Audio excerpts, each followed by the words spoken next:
નમસ્કાર મિત્રો, જય માતાજી, જય હિન્દ, જય ભારત, જય જય ગરવી ગુજરાત. મિત્રો, હું થોડા દિવસથી વિસાવદરમાં ચૂંટણીના પ્રચારમાં છું અને ખૂબ સારો માહોલ વિસાવદરની જનતામાં જોવા મળી રહ્યો છે. ગામડે ગામડે અત્યારે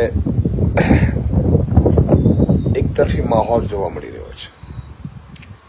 બધા લોકો એક જ ચર્ચા કરી રહ્યા છે કે વિસાવદરમાં એક મજબૂત નેતા ગોપાલભાઈ ઇટાલિયા જેવો મજબૂત માણસ મળ્યો છે. મિત્રો, ફટાફટ બધા શેર કરજો, મારી વિનંતી છે. વધારેમાં વધારે લોકો સુધી વાત પણ પહોંચે. ખાસ કરીને વિસાવદર, ભેસાણ અને જુનાગઢ ગ્રામ્યના એટલે કે વિધાનસભા વિસ્તારમાં રહે છે તમારા સગા સંબંધીઓ, મિત્રો, દોસ્તારો, ભાઈબંધો, આ બધાને પણ તમારે એક વિનંતી કરવાની છે કે આ વખતે ઝાડુને મત આપવાનો છે, ગોપાલ ઇટાલિયાજીને જીતાડવાનો છે. સગા સંબંધીઓ હોય, વિધાનસભામાં હોય, તમારા જાણીતા હોય, કોઈને મંડળીમાં કૌભાંડ થયું હોય, ખેડૂતોને પરેશાન થયા, એપીએમસીમાં લાઈનોમાં ઉભું રહેવું પડ્યું હોય, તમે જુઓ પાક વીમો યોજના બંધ કરી દીધી હોય, આ બધામાં ખેડૂતોનું દેવું માફ નથી થયું, આ બધામાં જેટલા લોકોને પીડા થઈ છે, પોલીસથી ડરાવવાની કોશિશ થઈ હોય, ગામડાઓનો વિકાસ ન થયો હોય, રોડ રસ્તા કામ ન કરવામાં આવ્યા હોય, આ બધી પીડાનો તમારે જે હિસાબ કરવાનો સમય છે એ 19 જૂને છે. જય દ્વારકાધીશ, ભોજુભાઈ, આ બધા મિત્રો કોમેન્ટો પણ કરે છે. મુડુભાઈ, દિલીપભાઈ, સાગરભાઈ, આપ સૌને પણ મારી વિનંતી છે જ્યાં જ્યાં સગા સંબંધીઓ અને બધા લોકો 5-5, 10-10 શેર કરો, જેથી કરીને વધારેમાં વધારે લોકો આપણી સાથે જોડાઈ શકે, લોકો જોઈ શકે. આજે 2-3 વસ્તુ અગત્યની પણ મિત્રો મારે આપની સાથે વાત શેર કરવી છે. ભોજુભાઈ ભુવા કહે છે કે ગોપાલભાઈ 1 લાખ મતે જીતે છે. બિલકુલ મિત્રો, આજે આ માત્ર ગોપાલભાઈ ઇટાલિયા કે આમ આદમી પાર્ટી નથી લીધી, આ વિસાવદરની જનતાના સન્માનની ચૂંટણી છે. આજે લોકો વિસાવદરને ભારત અને ગુજરાતમાં કેમ યાદ કરવામાં આવે છે? એ એટલા માટે યાદ કરવામાં આવે છે કે વિસાવદરની જનતાએ ક્યારેય સત્તાની ચાપલુસી નથી કરી. વિસાવદરના જેટલા પણ આગેવાનો છે એ લોકો પણ જો ચાપલુસી કરવા જાય, જનતા એને પણ પાઠ ભણાવે છે. વિસાવદરમાં બધા લોકો જે આગેવાનો છે, ખેડૂતો છે, કિસાન સંઘ છે, સમાજ સેવકો છે, બધા લોકોનું એક જ લક્ષ્ય હોય છે કે વિસાવદરનો વિકાસ થવો જોઈએ, વિસાવદરની જનતા ખમીરવંતી છે એ રહેવી જોઈએ અને એના છાપથી આખા દેશમાં એની ચર્ચા થાય છે. એટલે મિત્રો, એ તમારા સન્માનની ચૂંટણી છે. ખમીરવંતી વિસાવદરને ભાજપે કેવું કર્યું, 2012 પછી ભાજપ ક્યારેય ચૂંટાયું જ નથી, 2007માં ચૂંટાયું હતું. હવે તમે જુઓ કે 2012માં ન ચૂંટાયું ભાજપ, 2017માં ન ચૂંટાયું, 2022માં ન ચૂંટાયું, એટલે જે ચૂંટાયા એમને ભાજપ લઈ લે. એટલે મારે આપ સૌને વિનંતી કરવી છે. અને એટલા માટે વિસાવદરમાં આમ આદમી પાર્ટીએ ગોપાલભાઈ ઇટાલિયા જેવો મજબૂત લીડર કેમ ઉતાર્યો કે બધાને એક વિશ્વાસ બેસે કે ભાઈ ગોપાલભાઈ ઇટાલિયાને ખરીદી શકે એટલી ભાજપમાં ત્રેવડ નથી. એટલે ગોપાલભાઈ જીતે છે. વિપુલભાઈ, દિનેશભાઈ, પ્રવીણભાઈ, પ્રિન્સ વાલા, મારો મત તો આમ આદમી પાર્ટીને જ. વાહ ભાઈ વાહ. જય દ્વારકાધીશ, સતવાણી, કેશુરભાઈ, ગોપાલભાઈ જીતે છે. 87 વિધાનસભા તમામ મતદારો ગોપાલભાઈ ઇટાલિયાની સાથે છે. વિપુલભાઈ, વારે વાહ. બિલકુલ.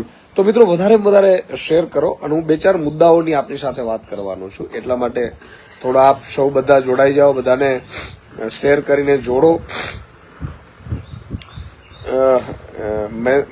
મેહુલભાઈ કે છે સાહેબ આખી ગેંગ ગોતે ચડી છે ભાજપની. બિલકુલ રામભાઈ ગોજિયા, જય માતાજી.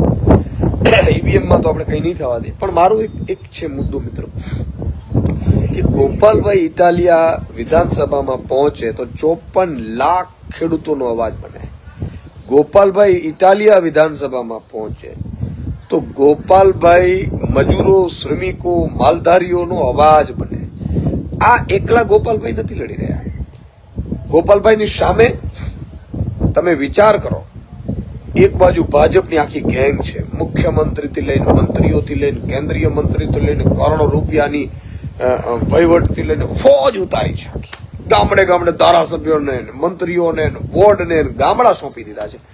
બીજી બાજુ એક મજબૂત નેતા મિત્રો જે સામાન્ય પરિવારમાંથી આવે છે, સામાન્ય ખેડૂત પરિવારનો દીકરો છે. આજે સુરતમાં ગોપાલભાઈ ભાડાના મકાનમાં રહે છે, એની પાસે કોઈ સંપત્તિ નથી. અમે બે તો ઘણા વર્ષોથી અત્યારે અમે ભેગા સંઘર્ષ કરી રહ્યા છીએ.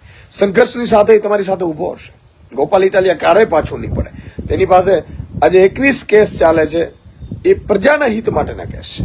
કોઈ બૂચમારાના કે બેંક ઉથલાવીને ખાવાની કે બેંક લૂંટી લેવાની કે ઘોટે ચડાવી દેવાના નથી. ગોપાલભાઈના ઉપર કેસ છે એ પ્રજાની સામે લડત ચલાવવાના કેસ છે, પ્રજાના માટે લડત ચલાવવાના કેસ છે. એટલે ભીખુભાઈ ચિંતા ના કરો ઈવીએમની. અત્યારે આપણે એક જ લક્ષ્ય રાખો કે ઝાડુનું બટન, 1 નંબરનું બટન ગોપાલભાઈનું, એને આપણે મજબૂત કરવાના છે. વધારે વધારે મિત્રો શેર કરજો. તો ગોપાલભાઈ ઇટાલિયા કેમ આપણે ચૂંટવા જોઈએ, અથવા તો ગોપાલભાઈ માટે જો તમે ભાજપે કેવી ગેંગ ઉતારી છે, બધા ગામડે ગામડે એના જ્ઞાતિના આગેવાનોને મોકલા, જાતિના આગેવાનોને મોકલા, કેટલાક બિચારા ધર્મના આગેવાનો પણ ક્યાંક કોઈક જમીનો કે આ તે હોય તો એમાંય ફસાયેલા હોય. બધા સારા છે, નથી એવું નથી, પણ ભાજપ એટલું દબાણ લાવે છે કે જો તમે નહીં કહો, તમારી જ્ઞાતિના મત નહીં નખાવો, તમારા ગામમાંથી મત નહીં નખાવો, તમે આમ કરી નાખીશું, તેમ કરી નાખીશું, એટલે પેલો બિચારો ફસાઈ જાય.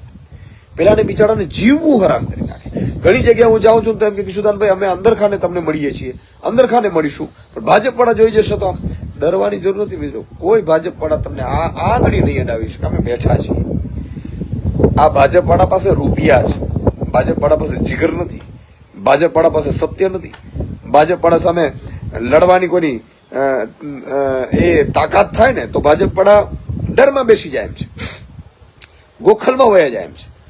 એટલે ગોહિલભાઈ મોણિયાવારીમાં નાગભાઈના આશીર્વાદ ગોપાલભાઈ સાથે છે બિલકુલ. તો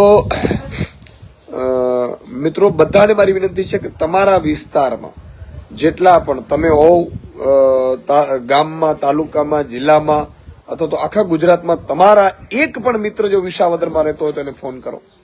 વિસાવદરમાં મતદાન અચૂક કરે, મતદાન કરાવડાવે અને 1 નંબરે ગોપાલભાઈને જીતાડે. બીજી મારે વાત કરવી છે એ છે સામે ભાઈ કિરીટભાઈ, સન્માનની કિરીટભાઈ પટેલ જે ભાજપના ઉમેદવાર છે. મિત્રો આજે મને તમે જો ગોપાલભાઈએ એક કાલે વિડીયોના માધ્યમથી તમને બધાને સંબોધન કર્યું. કેટલો મોટા કૌભાંડો મંડળીઓમાં થાય છે સાહેબ. ગરીબ ખેડૂતો હોય છે, મજૂરો હોય છે. તમે લૂંટવું હોય તો અદાણીને લૂંટો ને. તમે અદાણીને ધમકી આપીને 2000 કરોડ લઈ લ્યો. ગરીબનું કોઈ દિવસ ખવાય નહીં. ગરીબોનું, ખેડૂતોનું, વંચિતોનું, મજૂરોનું મિત્રો ટકનું કરીને ખાય છે. એની તમે બેંકો ઉઠાવડાવી લ્યો, એને ખોટી મંડળીઓ કરીને ચેરમેનો બનીને એમાંથી તમે આપણે બૂચ મારીએ. આ બધી વસ્તુ હું એમ કહું છું કે અનીતિ છે. આજે ચૂંટણીઓ તો આવશે ને જશે, જીવનદાને આવશે ને જશે. તમારે આ જ જગ્યા ઉપર ગીરના ડુંગરાઓમાં ભૂંડ થઈને રખડવું પડશે. કર્મ કોઈને છોડતું નથી. એટલે ભ્રષ્ટાચાર કરી અને ક્યારેક ગરીબોનો ના લૂંટો. માન લો કે તમને લૂંટવાની ઈચ્છા જ થાય કે મારે રૂપિયાવાળું થવું છે, મારે લૂંટ ચલાવવી છે, તો આ અદાણીભાઈ છે, મોટા ઉદ્યોગપતિઓ છે, જાઓ એની પાસે. ગરીબનો ક્યારેય ખાવાનું નહીં, ક્યારેય ગરીબની બદદુઆ નહીં લેવાની. આજે હું ગામડે ગામડે જાઉં છું, એક જ વાત કરે છે કે સુદાનભાઈ ચિંતા ન કરતા, ગોપાલભાઈ છે, અમે તમારી સાથે છીએ, આમ આદમી પાર્ટી સાથે છીએ, તમે ખેડૂતો માટે લડો છો, ગોપાલભાઈ તમારી ખેડૂતો માટે લડે છે. આજે મિત્રો ગોપાલભાઈ ભૂલથી પણ કદાચ હારી જાય ને ભાજપ જીતી જાય ને તો આખા વિસ્તારમાં ઇકોઝોન ભાજપ લાવશે. શું કામ?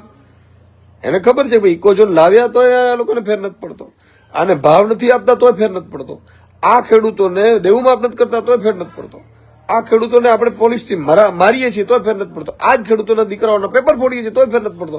તો એમને અહંકાર આવી જશે, અભિમાન આવી જશે, ગુંડાશાહીમાં વધારો થશે. એટલે મારી વિનંતી છે કે ગોપાલભાઈ જે ચૂંટણી લડે છે એ વિસાવદરનું એક ખેડૂત, શ્રમિક અને મતદાર ચૂંટણી લડે છે પોતે. એવી રીતે ચૂંટણી લડો. દરેક જગ્યાએ ખોટું થતું હોય, બોગસ થતું હોય તો એને અટકાવો. આ લોકો બૂથમાં કોશિશ કરવાની કોશિશ કરે તો તુરંત ફોન કરજો, અમને અટકાવી દેશું અમે. પણ તમે પણ તમારા ગામમાં હોય તો અટકાવજો, ક્યાંય ડરવાની જરૂર નથી, અમે બેઠા છીએ. ત્રીજી વસ્તુ કે જે ભાઈ શ્રી કિરીટભાઈ છે એમણે જે એના વિશે સમાચારો મેં સાંભળ્યા, કૌભાંડો ખેડૂતોની મંડળીઓમાં, અહીંયા આ બધી વસ્તુઓ ખૂબ ખરાબ છે. એટલે મારી આખી વિધાનસભા ગાંધીનગરથી વિસાવદરમાં મૂકી દીધી છે, તોય નહીં જીતે ભાજપ. ગોહિલ કમલેશભાઈ કહે છે બિલકુલ. સાથે સાથે મારે તમામ જ્ઞાતિના લોકોને કહેવું છે, ભાજપના અદના કાર્યકર્તાઓને કહેવું છે કે ભાઈ તમે ભાજપના ભલે કાર્યકર્તાઓ, પણ આ ચૂંટણી તમારી છે, પક્ષની નથી. આ ચૂંટણી ખેડૂતની છે, આ ચૂંટણી મજૂરની છે, આ ચૂંટણી શ્રમિકની છે, આ ચૂંટણી ભાજપના અહંકારને તોડવાની છે. સી.આર. પાટીલ એમ કે છે કે મને અફસોસ થઈ જાય કે 162 સીટ જ આવી છે, 182 આવવી જોઈએ. જો 182 આવે તો આ લોકો તમને મને હાલવાય નહીં દે. 162માં તમે જુઓ, પેપર ફોડે છે, ગૌચર ખાય છે, બળાત્કારો કરે છે, દીકરીઓના સરઘસો કાઢે છે. જો આ એક સીટ જઈને તો આ દીકરીઓને ધોળા દિવસે સરઘસો કાઢશે, પાછા આખા ઇકોઝોન લાવશે. અને માની લો ગોપાલ ઇટાલિયા જીતી જાય અને ભાજપ આખું હારી જાય, આખું ઉતારી દીધું છે, તો શું થાય? તો એટલા માટે કે તો 54 લાખ ખેડૂતોની જીત થાય. કેમ કે નરેન્દ્ર મોદી મીટિંગ બોલાવે કે ભાઈ માણસો હતા જે ધારાસભ્યો ઉમેદવારો ચૂંટાણા, એને આપણે લઈ લીધા, કરોડ રૂપિયાનો ખર્ચા થયા હશે. તમે વિચાર કરો, આટલી બધી ફોજ, મંત્રીઓ ઉતાર્યા, મુખ્યમંત્રી ઉતાર્યા, ધારાસભ્યો ઉતાર્યા, જ્ઞાતિના આગેવાનો ઉતાર્યા, જાતિના આગેવાનો ઉતાર્યા, કઈક જગ્યાએ ધર્મના આગેવાનો ઉતારી દીધા છે, તોય ગોપાલ ઇટાલિયા જીતી ગયા, આમ આદમી પાર્ટી જીતી ગઈ અને ભાજપ કેમ હારી? એટલે ત્યાં મુખ્યમંત્રી પ્રધાનમંત્રીને કહેશે કે પ્રધાનમંત્રી શ્રી, ખેડૂતોનું દેવું માફ નથી કર્યું એટલે ખેડૂતો નારાજ છે, ઇકોઝોન લાવ્યા એટલે ખેડૂતો નારાજ છે, પશુપાલનને પૂરતો ભાવ નથી મળતો એટલે પશુપાલકો નારાજ છે, આપણે ભ્રષ્ટાચાર કર્યા છે, ચરમસીમાએ પહોંચાડી દે એટલે એ નારાજ છે, પાક વીમા યોજના બંધ કરી એટલે ખેડૂતો નારાજ છે. આ બધી વાતથી મિત્રો ગોપાલ ઇટાલિયા જીતશે એટલે નરેન્દ્ર મોદીએ ફરજિયાતપણે ખેડૂતોનું દેવું માફ કરવું પડશે. 54 લાખ ખેડૂતોને ફાયદો થશે. 54 લાખ ખેડૂતો ગુજરાતના મીટ માનીને વિસાવદરમાં બેઠા છે. 1,20,00,000 શ્રમિકો, મજૂરો છે, માલધારીઓ છે, એમની નજર અહીંયા છે, એમની જીત થશે. શું કામ? કે ગોપાલ ઇટાલિયા જીત અને ભાજપ હારે પછી મેસેજ એવો જાય કે સૌરાષ્ટ્ર કચ્છની 54 સીટ છે ને એમાં 50માં પછી ડિપોઝિટ નહીં રહે. એટલા માટે થઈને ખેડૂતોનું દેવું માફ કરવું પડશે, ખેડૂતોને પૂરતા ભાવ આપવા પડશે, એપીએમસીમાં ટેકાના ભાવમાં ખરીદીમાં કૌભાંડો થાય છે બંધ કરવા પડશે, મંડળીઓમાં કૌભાંડો થાય છે બંધ કરવા પડશે, ઇકોઝોન નાબૂદ કરવું પડશે, રોડ રસ્તા સારા કરવા પડશે. એ શું કામ? કે 2027માં નહીં તો આમને ભાજપને 50 સીટમાં, સૌરાષ્ટ્ર કચ્છની 50 સીટમાં ડિપોઝિટ જપ્ત થશે. એટલે માટે આ ચૂંટણી અગત્યની છે. આ ચૂંટણી એટલા માટે 54 લાખ ખેડૂતોને 1,20,00,000 મજૂરો શ્રમિકોની છે. એટલે કોઈ જ્ઞાતિનો આગેવાન, ભાજપનો તાલુકા પંચાયતનો સભ્ય હોય, જિલ્લા પંચાયતનો સભ્ય હોય, ભાજપના આગેવાનો ક્યાંય સરપંચોમાં પણ હોય, ભાજપના આગેવાનો ક્યાંય મંડળીઓમાં પણ હોય, મારી વિનંતી છે, મંડળીઓમાં તમને પણ આ પાપના ભાગીદાર બનાવે છે. લૂંટ પોતે ચલાવે છે, પણ ગરીબ અને મધ્યમ વર્ગના ખેડૂતોની લૂંટ છે. એટલે તમે પણ પાપના ભાગીદાર થશો. એટલે મારી વિનંતી છે કે ભાજપના તમામ કાર્યકર્તાઓ અમને પરચો દેખાડો અને ભાજપ વિરુદ્ધ મતદાન કરીને આમ આદમી પાર્ટીને જીતાડો. બીજું મારે કોંગ્રેસને કાર્યકર્તાઓને અપીલ કરવી છે, વિસાવદરના કોંગ્રેસના કાર્યકર્તાઓ, કોંગ્રેસના લીડરો, જે પણ લીડરો છે જે આ ચૂંટણી લડવાના પ્રચાર માટે આવે છે, કોંગ્રેસના કાર્યકર્તાઓ 20 લોકો એને ફોન કરો કે તમે ભાજપની બી ટીમ તરીકે કામ કરો છો, એ સાબિત થઈ ચૂક્યું છે. તમે એક તો આપણે ગઠબંધનમાં નક્કી કરેલું હતું કે બીજું કે છતાંય તમે ઉભા રાખ્યા છે. તમે શું કામ ઉભા રાખ્યા છે ભાઈ? કોના કહેવાથી ઉભા રાખ્યા છે? શું રાહુલ ગાંધીએ કીધું કે ભાજપના કેટલાક આપણા નેતાઓ ભાજપના સાથે સંપર્કમાં જે બી ટીમ તરીકે કામ કરે છે એટલે ભાજપના કહેવાથી ઉભા રાખ્યા છે? કોંગ્રેસને એક મત, ભાજપને એક મત જાય છે, સમજજો તમે. એટલે કોંગ્રેસમાં એક પણ મત ન પડે તો કોંગ્રેસના લીડરો બીજી વાર 100 વખત વિચારશે, તમને પૂછ્યા વિના પાણી નહીં પીએ. કાર્યકર્તાઓને કહું છું, તમે લાખ વંદન કરવા છે. આજે હું ગામડે જાઉં છું, કાર્યકર્તાઓ બિચારા રડે છે મારી પાસે, કોંગ્રેસના કાર્યકર્તાઓ. કિશોદાનભાઈ, અમારા નેતાઓને શરમ નથી આવતી કે અમારા નેતાઓ પોતાના સ્વાર્થ માટે, પોતાના ધંધાઓ માટે અને પોતાના સેટિંગ માટે થઈ ભાજપને ફાયદો કરાવવા નીકળ્યા છે, પણ અમે તમારી સાથે છીએ. તો મારી વિનંતી છે કે જો કોંગ્રેસના મત અહીંયા 200-500 જ અટકી જાય કોંગ્રેસ વિસાવદરમાં, તો બીજી વખત કોંગ્રેસનું નેતા સેટિંગ કરતા 100 વાર વિચારશે. એમ કહેશે કે પતી જશું આપણે, ભાજપના સાથ આપવામાં આપણી પાર્ટી પતી જશે, એટલે એ મેસેજ જશે. ત્રીજું મારે વિનંતી કરવી છે તમામ વિસાવદરના ખેડૂતોને, શ્રમિકોને, આગેવાનોને, ભાજપ વાળા ખોટા વિડીયો ફેરવશે, ભાજપ વાળા જી પાકિસ્તાનને લાવશે, ભાજપ વાળા જી ચીનને લાવશે, ભાજપ વાળા ન કરવાના બધા કરશે, ખોટા વિડીયો, એડિટેડ વિડીયો ફેરવશે ગોપાલભાઈના આ તેન. તમારે એક જ લક્ષ્ય રાખવાનું છે કે 30 વર્ષમાં તમે જે લૂંટ ચલાવી છે અને 54 લાખ ખેડૂતોને ભાવ નહીં આપો પૂરતા સ્વામિનાથન કમિશનના રિપોર્ટ પ્રમાણે, એપીએમસીમાં જો ભ્રષ્ટાચાર બંધ નહીં કરો અને દેવું માફ નહીં કરો ત્યાં સુધી ભાજપને ખેડૂતનો મત નહીં મળે. મેસેજ તમારે આપવાનો છે સાહેબ, આ તમારે કરવાનું છે. મારી સૌને વિનંતી છે. બીજી એક વાત મારે કરવી છે કે એકલા ગોપાલભાઈ એકલા હાથે છે, બીજી બાજુ મંત્રીઓ, સંતરીઓ, અધિકારીઓ, તંત્ર, પોલીસ ને આડકતરી રીતે ઉપયોગ લેવો, અને સૌથી મોટી વાત મુખ્યમંત્રી, પ્રધાનમંત્રીની ટીમો વિસાવદરમાં ઉતરે. સાહેબ એને કામ કરવું હોત તો વહેલા કરી શકતી. કામ કરવું હોત તો એ 30 વર્ષથી ભાજપની સરકાર છે, તો અત્યારે પેરિસ બનાવવા નીકળ્યા તમે? 30 વર્ષથી કરો છો શું? અને 10 વર્ષથી તમે જિલ્લા પ્રમુખ હતા, ધારાસભ્ય તમારા, સાંસદ સભ્ય તમારા, તાલુકા પંચાયત તમારી, જિલ્લા પંચાયત તમારી, નગરપાલિકાઓ તમારી, મહાનગરપાલિકાઓ તમારી, અને ધારાસભ્ય તમે ચૂંટાવો તો અમે તમારું કામ કરીએ. આટલા સ્વાર્થી લા. એટલે એક તો તમે ખરીદીઓ કરીને ત્યાંથી મતદારોનો વિશ્વાસ તોડીને નીકળ્યા છો, એ ભાજપે સોમાન ઉપર ઘા કર્યો છે વિસાવદરની જનતાને. એટલે તમામ જ્ઞાતિના, તમામ જાતિના, તમામ ધર્મના આગેવાનોને મારી વિનંતી છે કે ગોપાલભાઈ આમ આદમી પાર્ટી 1 નંબર ઝાડુ ભૂલતા નહીં. કોઈ પણ કહેવા આવે તમને એમ જ કહેવાનું, આ વખતે નહીં ભાઈ, જાઓ પછી જોઈશું. ગોપાલભાઈ 1.5 વર્ષ છે, 1.5 વર્ષમાં કામ કરે તો ઠીક છે, નહીં તો હું તમને કહીશ કે ગોપાલભાઈને મત ન કરતા. પણ મારી વિનંતી છે ચકાસો તમે. અને આ મજબૂત નેતા વિધાનસભામાં જશે ને, એ ભાજપને બીક છે. એટલે આખી ભાજપ ફોજ ઉતારી છે, કોંગ્રેસે ફોજ ઉતારી છે ગોપાલભાઈને હરાવવા માટે. કોંગ્રેસના નેતાઓ જો ખુલ્લે આમ કહે છે કે તમે ભાજપને મત આપજો, અમને ન આપો તો, પણ આમ આદમીને ન આપતા. અરે ભાઈ શું પીડા છે તમને? અમે કામની રાજનીતિ લઈને નીકળ્યા છીએ. અમારે ભ્રષ્ટાચાર કરવો હોત તો હું ચેનલમાં હતો, ગોપાલભાઈ 2 સરકારી નોકરીઓ કરતા હતા. આમ બધું છોડીને અમારું આવ્યા. તમારી જેમ ધંધાના સેટિંગ નથી કર્યા, તમારી જેમ કંપનીઓમાં ધંધા નથી કર્યા. અમે અમારી પ્રજા માટે થઈને અમારી જાનની ખુમારી આપી છે, અમારા ઉપર હુમલા થયા છે, અમે જેલમાં ગયા છે. કયા કોંગ્રેસના નેતાઓ મોટા જેલમાં ગયા? મારે એમાં પડવું પણ નથી. પણ તમે ખોટા આક્ષેપો કરશો આમ આદમી પાર્ટી ઉપર, તો એ આમ આદમી ઉપર આક્ષેપ છે, ખેડૂત ઉપર આક્ષેપ છે.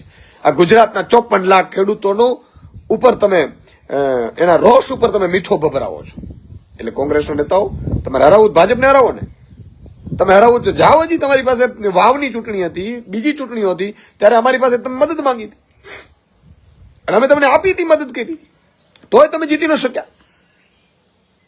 હવે ચોથી વાત, અને બહુ જ અગત્યની વાત મિત્રો,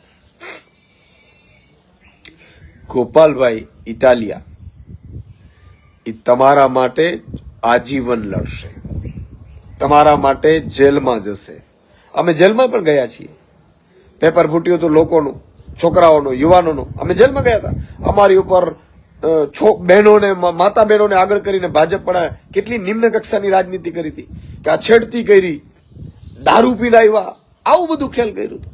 છતાંય અમે એ ખોટા કેસો થયા ને એ સંઘર્ષ કરીને જેલમાં તમારા માટે લડ્યા છીએ મિત્રો. ક્યારે પાછા નથી પડ્યા. મારી વિનંતી છે કે એક પણ મત તમારો વેડફાય નહીં. બધા લોકો મતદાન કરજો. આ વખતે વિસાવદરની જનતા 70% મતદાન થાય. એટલે આ થાય. બીજું, બોગસ ન થાય.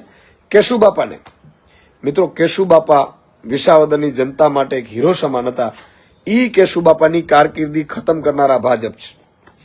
કેશુબાપા મુખ્યમંત્રીને, કેશુબાપા હતા, સારું કરતા હતા, એને પાડી દેવા માટે આ ભાજપ છે. આ ભાજપને ક્યારે માફ ન કરી શકાય. અને જે લોકો કેશુબાપા ને પાડવામાં હતા એ બધાને વિસાવદરમાં ઉતારવામાં આવ્યા છે. એટલે મારી વિનંતી છે કે જ્ઞાતિ જાતિ ભૂલી જજો. આહિર સમાજને પણ મારી વિનંતી છે. આજે જવાહરભાઈ ચાવડા જેવા સારા વ્યક્તિઓની કારકિર્દી ખતમ કરનાર ભાજપ છે. આજે એનાથી પણ મજબૂત સારા નેતાઓ ભાજપના હતા, એમની પણ કારકિર્દી ખતમ કરનારા ભાજપ છે. તમે જુઓ, માલધારીઓનો લોહી ચૂસી નાખ્યું છે, માલધારીઓને ગીરમાંથી ખાલી કરાવી નાખ્યો છે. ઇકોઝોન લાવી ગઢવી, ચારણ, રબારી, ભરવાડો એને બહાર કાઢ્યા છે, અને એસટીના દાખલાઓ એમણે બંધ કરી અને એને પરેશાન કરવામાં આવ્યા છે. એ આ ભાજપ છે. મારી આપને વિનંતી છે કે ભાજપની કોઈ ચાલમાં આવતા નહીં. આ 5 દિવસ તમારા ઘરે આવશે, તમને કહેશે, તમને પગે પડશે, પણ ચૂકતા નહીં મિત્રો. એક જ તમારે વિસાવદરમાંથી એવો સિંહ મોકલવાનો છે, એવો ગોવાળ થઈને મોકલવાનો છે, 162 ને બાંધી રાખશે, 162 ને. અને પછી વિધાનસભામાં જુઓ તમારો અવાજ ગુંજે છે. અને હંમેશા માણસ એમ કહે છે ને કે મર્દની શમશાનમાં જવાનું હોય, માય કાંગલાઓ સાથે શું ફરવાનું હોય. તમારી વિનંતી છે, જે લોકો બહાર નથી આવી શકતા એ અંદર ખાને ગોપાલભાઈ માટે, આમ આદમી માટે પ્રચાર કરે, ઝાડુ માટે પ્રચાર કરે. કોઈ બોગસ કરતું હોય તો કરવા ન દે ને હાથે પગે પડો કે આવું પાપનો ભાગીદાર આપણે ન થઈએ. આ ખેડૂતો લડી રહ્યા છે, મજૂરો, શ્રમિકો, માલધારીઓ લડી રહ્યા છે. આ સાથે મિત્રો છેલ્લી વાત, અગત્યની વાત, કે આ ચૂંટણી આખા ગુજરાતનું ભાવિ નક્કી કરશે. જો વિસાવદર તમે જીતાડી દેશો તો 2027માં તમારી પોતાની આમ આદમીની સરકાર બનતા કોઈ નહીં રોકી શકે. એટલે ઘણા લોકો બિચારા મંડળીઓમાં કૌભાંડ કર્યું હોય, બ્રિજ ખાઈ ગયા હોય, રોડ રસ્તા ખાઈ ગયા હોય, ઈ કોન્ટ્રાક્ટરો હોય, એ બધા કેવા આવશે તમને કે નહીં આ ન જોઈએ આમ આદમી પાર્ટીને, એના વિશે અનાપ શનાપ બોલશે. તમારે માનવાનું નથી, તમારે એમ સમજવાનું કે બુચસીઓ છે, એને બૂચ મારી છે, એને જેલ જવું પડે એમ છે, એટલે આ ખેલ કરે છે. એ જ્ઞાતિના આગેવાનના નામે આવશે, જાતિના આગેવાનના નામે આવશે, ધર્મના આગેવાનના નામ આવશે, પણ ક્યાંય તમારે ભોળવાવાનું નથી. તમારે અત્યારે આંખ, કાન, નાક બધું બંધ કરી મોઢું અને માત્ર એક જ ચૂપચાપ ઝાડુને મતદાન કરવાનો છે. અને 19 જૂને સવારથી ઝાડુને મતદાન કરજો. હજી પણ સમય મળશે, હું તમને ફેસબુક લાઈવના માધ્યમથી મળતો રહીશ. આજે મારે હજી સભામાં જવાનું છે. અને આ ગોપાલભાઈનો વિજય નહીં હશે, આ વિજય હશે ખેડૂતોનો, મજૂરોનો, શ્રમિકોનો અને માલધારીઓનો. આ વિસાવદરની જનતાનો સન્માનનો વિજય હશે. આ 54 લાખ ખેડૂતોનો વિજય હશે. એટલે મારી આપ સૌને વિનંતી છે, જેટલા સગા સંબંધીઓ વિસાવદરમાં રહે છે, ઘણા લોકો પ્રચાર કરવા માંગતા આવતા હોય તો પ્રચાર કરજો, ફોન કરજો અને ગોપાલભાઈ જેવા મર્દને ચૂંટજો. જો ભ્રષ્ટાચારીઓને ચૂંટશો મિત્રો તો આખામાં ઇકોઝોન લાવશે, ખેડૂતોના ભાવ કાપી નાખશે, મગફળીના ભાવ 700 કરી નાખશે, ગેસના ભાવ ડબલ કરી નાખશે, મોંઘવારી ચરમસીમાએ પહોંચાડશે અને તમારા મારા જ્ઞાતિના આગેવાનોને પણ જેલમાં નાખી દેશે. મારી બહેનો દીકરીઓને આ સરઘસો કાઢશે. એટલા માટે કહી અને અહંકાર ભાજપનો તોડવાનો છે. કોઈ પણ આવે, તમે જુઓ સુરતમાં સંમેલનો કરે છે, ત્યાંથી બસો બાંધીને આવશે. મારે સુરતમાં જેટલા પણ બસોમાં આવે એ બધાને હાથ જોડીને વિનંતી કરવાની છે કે તમારા બાળકનું, તમારા સંતાનનું અને ગુજરાતના ભવિષ્ય માટે મતદાન થવાનું છે. એટલે ભલે તમે બસમાં ભાજપ વાળા નહીં આવો, અહીંયા બટન દબાવજો ઝાડુનું. મને પૂરો વિશ્વાસ છે કે તમે એવું કરશો, કારણ કે રત્ન કલાકારો મૃત્યુ પાયમાં જ કેટલાય. આ લોકો એની પરવા નથી કરી. એ વિસાવદ આ વખતે જમાડશે, તમને નચાવશે, બધું કરશે, પણ એ તમારા નથી. તમારા હોત તો એ અમરેલીની દીકરીઓના સરઘસો ન કાઢત. મારી વિનંતી છે, વધારે લોકો આ બધું શેર કરજો, બધાને કહેજો. અને આ મગફળી કાંડ, આ કૌભાંડો, એપીએમસીમાં કાંડ, મંડળીના કૌભાંડ, આ બધું તમે જોજો, બરાબર છે? સમજી વિચારજો અને મતદાન ઝાડુમાં કરજો. જય હિન્દ, જય ભારત, જય માતાજી.